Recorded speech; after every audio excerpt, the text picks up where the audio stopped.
Ang lutuin ngayon ay itong tinulang baboy. Pakuluan mo na yung tubig. Pagkatapos pakulo yung tubig, ilagay yung kaning baboy at saka yung luya. Tapos, pakuluan ng 3 minuto. Atakpan. Tapos, pag maluto na yung kaning baboy, lagyan mo na yung yung mantika at saka asin ng konti.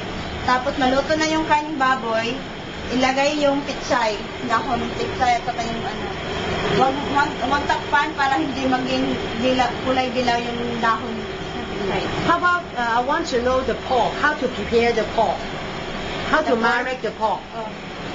Yung bago lutuin yung baboy, kaning baboy, kailangan i-marinate mo na yung kailangan i-marinate mo na yung kaning baboy, lagyan ng asukar at saka konting asin, soy sauce, hindi pala asin, soy sauce at saka cornstarch,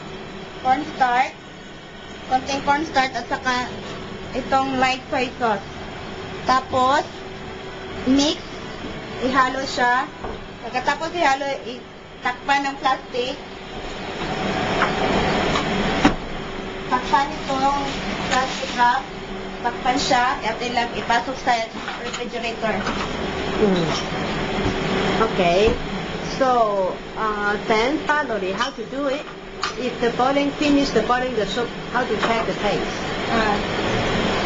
Pag maluto na itong yung tinulang kaning baboy, kailangan tikman mo na yung sabaw niya para malaman mo kung anong lasa, kung tama na ba o kulang pang asin.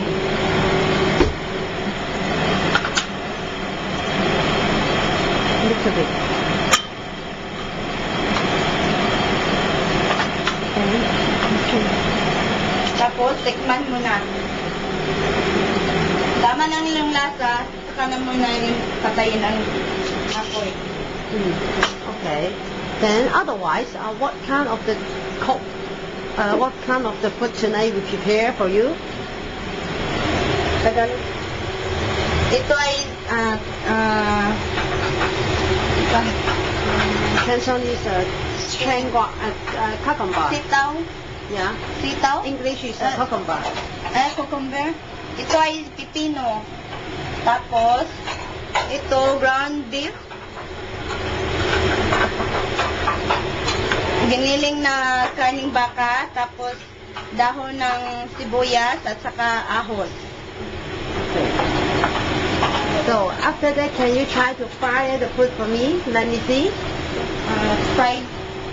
For fire? Right. Okay.